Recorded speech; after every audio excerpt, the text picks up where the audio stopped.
Alright, something a bit different this afternoon.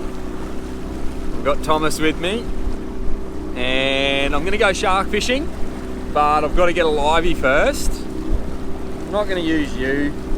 No way. I'm going to use a trevally, hopefully. We can get a trevally on a surface lure, so I'm going to be chasing trevs on top water, and hopefully if we get it done, then I've got my offshore set up,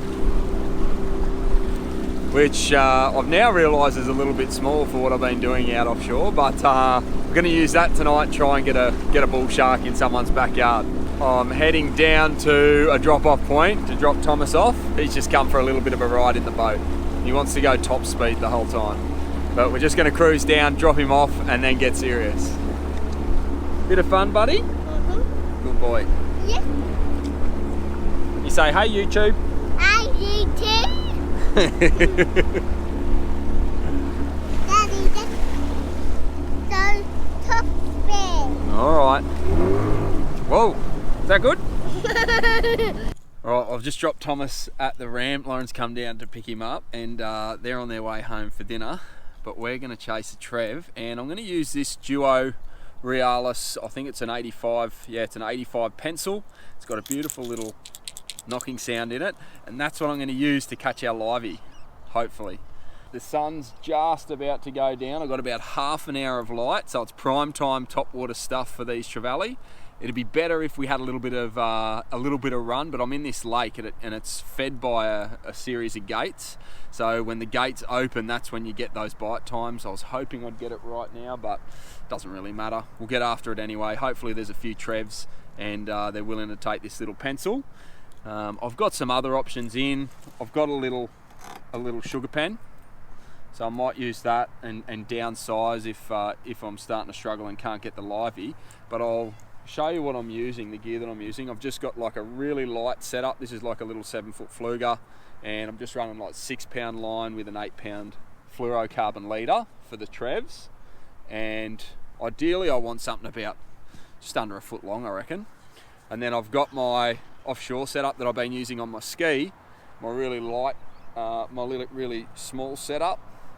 It's like a jigging rod, and that's what I'm going to hook it up to.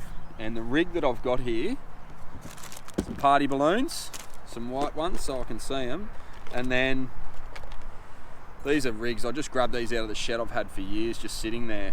But I've got that set up so I can run a treble, and then just one of those. This is like a, I'm pretty sure that's like a mustard, might even be a black magic hook, like a circle hook. And it's got this, I think it might be like maybe 150-pound wire, nylon coated wire, which I don't think that's the best for sharks, but it might do the trick tonight. There's a heap of them in here at the moment. We've had rain today and rain the last couple of days on and off, so the water's a little bit dirty, which apparently stirs them up a little bit, because they've got really poor sight, these bullies, and they tend to get in a feeding frenzy when it's dirty water, and they can get about and sort of get a better shot at catching their fish using their senses when the fish are impaired with that dirty water. So hopefully it's all going to come together. Don't have a lot of time, got about half an hour of light, and then we'll be under the cover of darkness, which is really when the bite time comes on. And I might just use, hopefully this has got some batteries, just use this little LED light I got from Bunnings to capture some of it if it goes into the dark. Let's go and do it. First things first, before anything, before we can get excited about party balloons, is we've got to get the livey. So I'm just going to throw this pencil on, and I'll just run like a little loop knot for that. Usually there's sort of bust ups here of an afternoon, you can kind of see where they're feeding, but what I might do, I reckon the points that sort of come into the edges of these lakes, some of these pressure points where there's wind pushing around the edges, that's got to be a spot where they sort of hang out and patrol and get bait happening. And if I can't get that happening, then I might just go to the entrance of the lakes where there's, you know, sometimes maybe a little bit of that wind flow might be pushing some water and bait around, and that might be a spot where I can pick one up.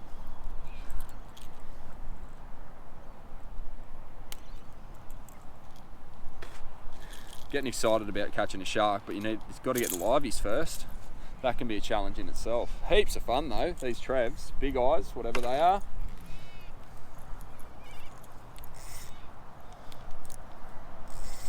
All right, let's roll.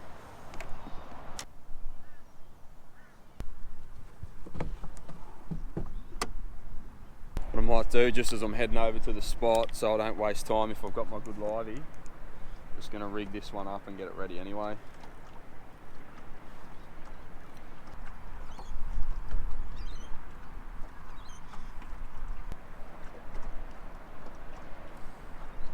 It's a pretty rare thing that I do this sort of stuff. I don't really go after fish using baits or liveys much in canals and things like that. Generally, I sometimes do some livey fishing for jack, but this sort of stuff I don't really do that often, so my whole setup, it's not the best out there. If you've got some ideas on how to rig for a shark, for a bull shark or any kind of shark, I'd love to hear your advice. I'd love to hear it if you can put it in the description below, and that might sharpen my game up for next time. But I'm just running braids straight to this heavy swivel, and then from there I'm just going to tie off with a balloon and run it under that. There's about 1.5 meters of wire underneath that. That's pretty good. Ready to go. This is a serious bit of catching a Trev. It all hinges on this. So there's my little pencil. Beautiful little sort of shad or herring pattern, that oil slick finish, I love that. Really what I was hoping to find are these bust ups, on the surface.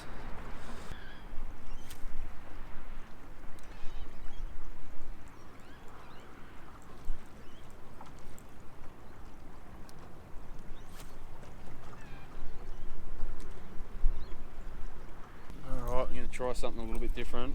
I'm losing light. I'm going to throw a trolling pointer out the back. It's just looks like a 68. This new deep diving pointer. Hopefully, while I'm throwing my popper, I'm in with an extra chance.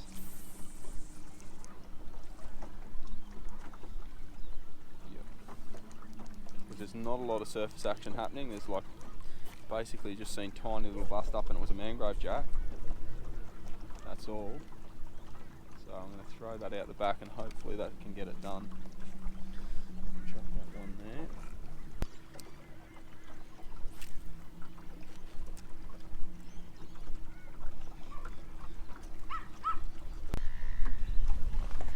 Oh, there it is, right there. Come on, pick that.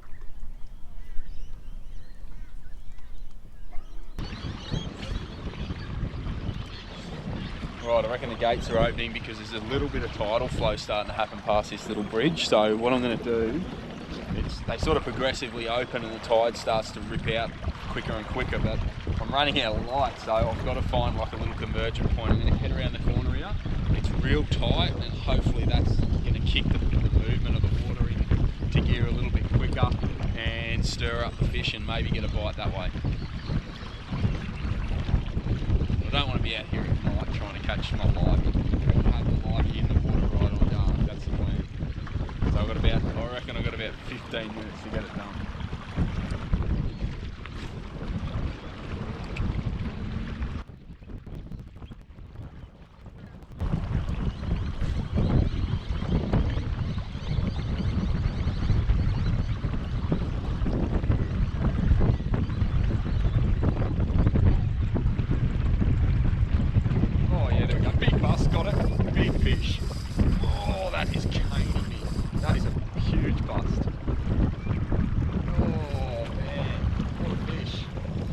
Much bigger model than I wanted for my livey.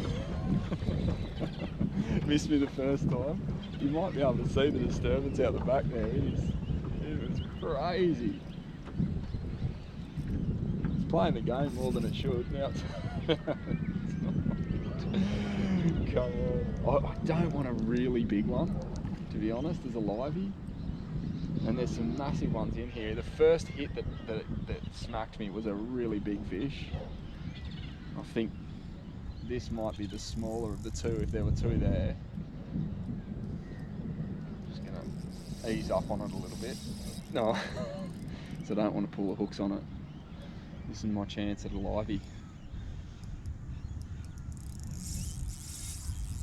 Oh. It's a big part of the fun's just catching the livey, eh? Huge surface hit. Come on. That tidal flow that just started to kick in as I came around this point. There's a little bit of movement, that's all it takes in these big lakes. Just some kind of movement to get the bait moving.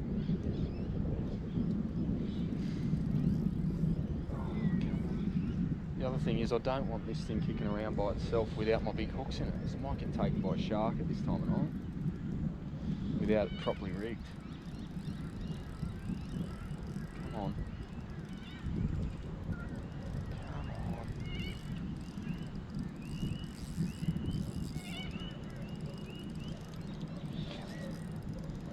They get sideways, these trevs, eh? They just get sideways and then they're just a huge face, like you're trying to pull a huge face in, and that's when you can pop the hooks on them. Especially, I've only got small hooks on this little pencil.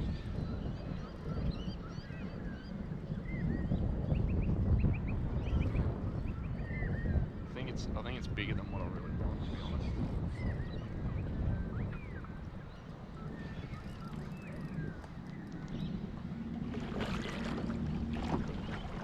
Yeah, it's a big GT. It's a big trevally, regardless of what type of trev. It's a big one. Oh no, it might be alright. Oh, come here, trevally. Yeah, that's going to be alright.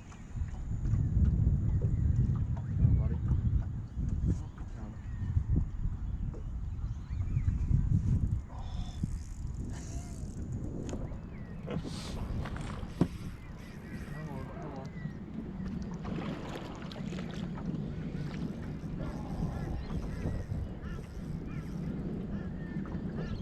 Buddy.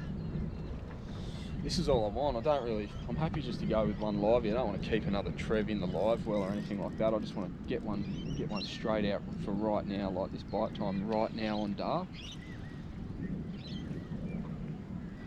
Come on, buddy. I'm only fishing really light, so I don't want to wreck my shot. That's why it's taken a little bit longer just to get this thing up. Circling and head beating. Here he comes.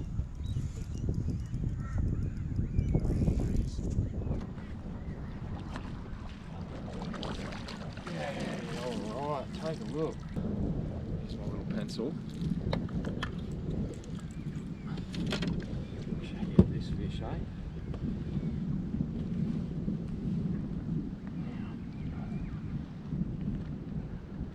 Awesome stuff.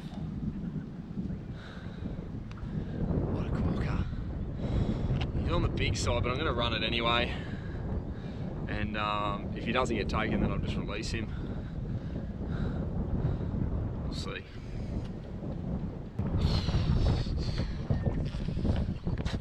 I'm just going to run a balloon, and that's just going to keep him up on the surface, give me an idea of what's happening,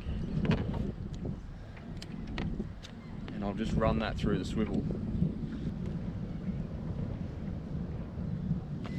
Yuck, I've just ended up with trevally on my lips somehow. Yeah, see, it's not ideal. This is a big bait now, and you don't want a massive bait, because then the area for the shark to grab it, you know, you don't really have as good a shot. What I'll do, I'll just pin it just lightly up the top. Right, and this trev can go out.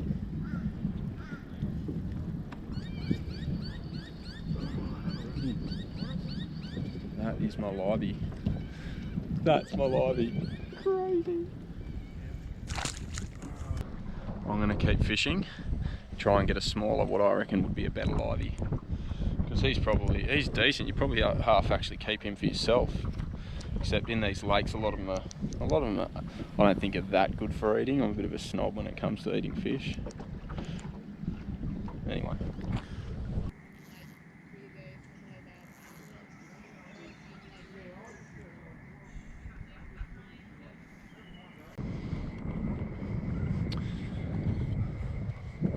Alright, well I've sat the Trev out for about 10 minutes now, drifted through one of the entrances to this lake, and there's nothing happening, so I'm going to go and find, there's a section in one of these lakes where there's a big deep hole, and with these gates just opening, it sort of funnels out of that big deep hole in and around a bridge, and there's a lot of bait there. So I reckon the best way to go is to go and put this fish right in the right spot, right now. It's just gone dark, and I'll show you the bait. That's what I'm running. So I think I just need to put it in the right spot, stop stuffing around. So I'm gonna go do that now. Let's go.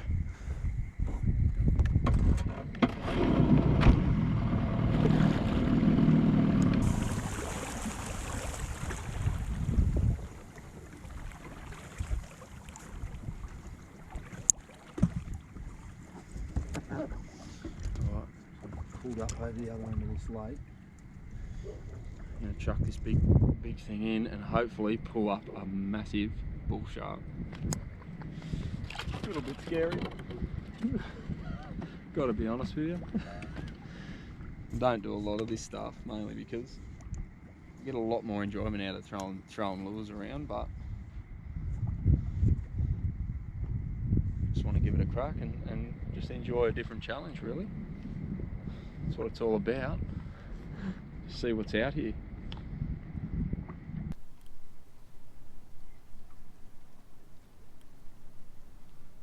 Oh yeah, here we go. Game on. I'll let it run, or do I set it?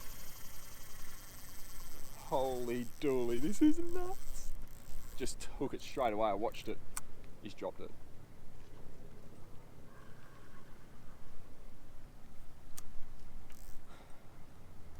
Oh, I thought I should just let it run for a bit, eh? What's he done? Has he dropped it? Oh, he's fully just... Am I on? I'm on. Oh God. Holy dooly. I've got to chase it, it's going to spoil me. Oh.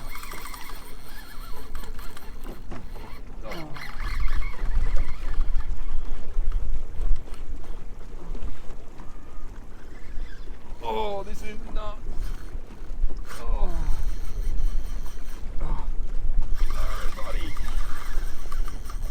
I don't know how much of this you can even see, but he is cranking. Oh. I'm after it with the Minn Kota.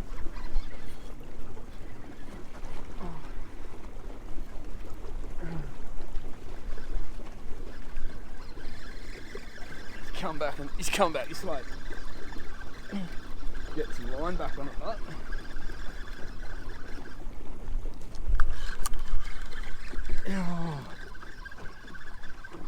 oh mate, it was nuts, hey. I wasn't saying anything, but I saw the bow waves circling it, eh? Oh, I've lost it.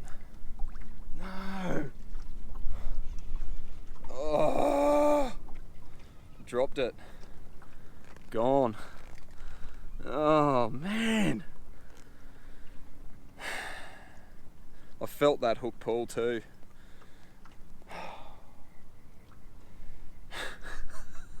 Oh well, that's all that's left of it. I'm going to fish that again. I'm going to just throw that down, sit it down there, give it another go and see what happens. But that is insane, the power in those things. Oh, I'm out of breath. I'm literally just right at the back of these people's backyard, eh? Like 10 metres out the back of their backyard, there were kids swimming when I pulled up at the ramp. Crazy. Alright, I'm going to drop this down as a dead one now, see what happens. Oh, look at the way it just crunches straight through it. Crazy. Man, I need to change this channel to The Biggest Loser, eh? I've lost some pretty big fish in the last couple episodes.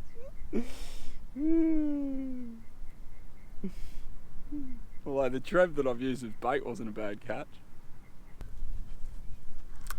Alright, well, it's 8:30 now, so I'm going to call it. Mate, this is crazy, eh? It's not something that I really do much of at all. Like live baiting at night, live baiting in general at all, really. And I don't know how I feel about this, to be honest. It's been like just sitting out here now. I'm sort of having like this moral trip of, is it all right with a big Trev? It's weird because I've always been okay running smaller Trevs for liveys, but yeah, I don't know. I'd like to hear your thoughts in the comments about running live baits like big Trevs for these sharks. I don't do it all the time. I kind of feel a little bit weird about it, to be honest. Yeah, just sitting out here now after like an hour and it's still kicking. Like half of this fish is still kicking. I'll show you again. Like, pretty sure that looks to me like it's been taken head first. Yeah, have a look at this. Like that looks to me like it's gone down head first with the shark. So yeah, I'm gonna go in. I don't know. I don't think I'm going to be doing a lot of this stuff, but maybe I should go and get an eel. But even then, like, is an eel okay and a Trev's not? Let me know what your thoughts are in the comments because I'd appreciate them. A little bit of a moral compass on this one. Yeah, I'm looking forward to probably having to refresh my drag now. I'm going to have to buy some carbon tech sheets. It's been a bit of fun, but yeah, I'm getting a bit of a guilt trip now fishing a big Trev like this. Let me know your thoughts. I hope you enjoyed my video today, and I'll see you in the next one.